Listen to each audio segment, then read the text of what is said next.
I left my phone recording while I slept. When I checked the video, I was horrified. My girlfriend moved out when she heard what I said in my sleep last night. She hasn't spoken to me since. I didn't quite understand why she left. She didn't tell me what I said. But I love her, so I wanted to give her space. If only I'd known the terrifying things I was doing. Flash forward a week to now. I decided to download one of those free apps that basically turns your phone into a microphone. My girlfriend was still at her mother's house, and I was missing her so much by this point, so I needed to find out what I was saying in my sleep. I set it face up on my nightstand and let it record for the whole night. I assumed maybe I was snoring loudly or sleep-talking a few words, but I never could have imagined how much worse it actually was. The next morning I thought it'd be easier to listen to it while I was at work with headphones, multitask and all. The first night was pretty boring. I got one of the free apps that doesn't record only when there's sound, it just records non-stop. But there was nothing on the first night, which was weird since my girlfriend said I was unbearably loud. So the second night I did the same thing, set it on my nightstand, listened to it at work, and after a lot of fast-forwarding, I found one spot where I was mumbling something totally incoherent.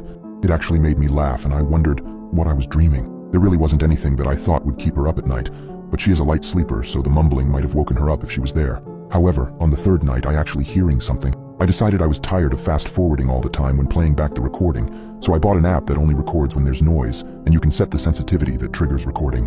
It was kind of neat, but I thought a little steep for the $5 that I paid for it. I didn't set the sensitivity quite low enough because all I got was some very faint mumbling again, smuthun in the beeth rule and silly stuff like that, although a little more frequent than the previous night. I could definitely see how that would keep her up if I was that loud with the sensitivity so high. With the sensitivity set right, the fourth night was more of the same, mumbling and every now and then a coherent word that didn't fit a sentence. The recording picked up my dog Lilith moving around and breathing at one point. It made me chuckle that she's such a mouth breather, but again it was one more thing to keep my girlfriend awake. I texted her after that night to see how she was doing, and let her know I was recording myself at night so I could better understand why she has a hard time sleeping around me. "Hey sweetie, how have you been? How's your mom?" I asked her. She replied, "Hey Rylan, I've been good. She is good too." I texted again saying, "I just wanted to let you know I've been recording myself at night so I know why you haven't been able to sleep." But a whole 5 minutes went by with no response. She was replying instantly before. So I texted again. I know that probably sounds creepy, I just wanted to show I'm trying to do something about it. I never got a reply to any of my last few messages. I figured I weirded her out with the night recordings, but wasn't going to overthink it. I set my phone up for the fifth night, but forgot to listen to it while I was getting ready in the morning. I was already in the car on my way to work when I thought of it, so I just waited till I was at work. I was sitting at my desk with a headphone in one ear. There was a pretty long recording compared to the other nights. I bet my dumb dog was breathing right next to the phone all night. Right away, guess what I heard? Big old breathes from none other than Lilith. I had to laugh. Here I thought I was talking in my sleep, and it was just my dog snoring that was keeping my girlfriend awake.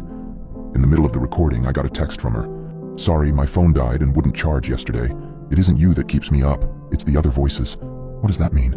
The recording was still playing in the background. "Rylan?" What was I saying? "Ryle?" It kind of sounded like I was saying my name. Rylan, I was. But what was she talking about? Other voices? The recording continued. "Rylan." The voice was deep. It was sharp. It was not me. I ripped the earbud out and I quickly stopped the recording. My eyes immediately teared. I stared at my phone for a solid 30 minutes. I texted her back. "I just heard it." "Oh God," she said. "I knew I wasn't crazy." "No, I definitely heard it too," I said. "I couldn't listen to the rest. I don't know what I'm going to do tonight, but sleep is not it." I looked at my phone with the recording app and the fifth night's recording selected. "I couldn't listen to the rest. I don't know what I'm going to do tonight, but sleep is not it." I looked at my phone with the recording app and the fifth night's recording selected.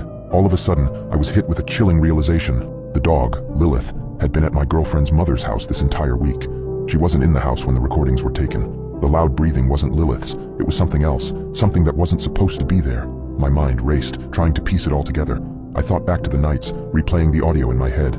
The breathing, the strange voices, the chilling realization was too much to bear. I felt my heart pounding in my chest. I tried to convince myself it was some kind of weird glitch, some interference, anything but the truth.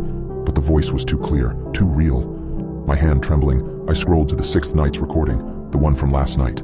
I hit play, my heart pounding so hard I could hear it in my ears. Silence at first, then the soft rustling of sheets, my own muffled snores, and then the breathing, heavy, ragged breaths that echoed in the silence of the night. The voice returned. "Rylan." It was even deeper this time, and there was a strange quality to it that sent shivers down my spine. This time it wasn't coming from the recording. It was coming from downstairs.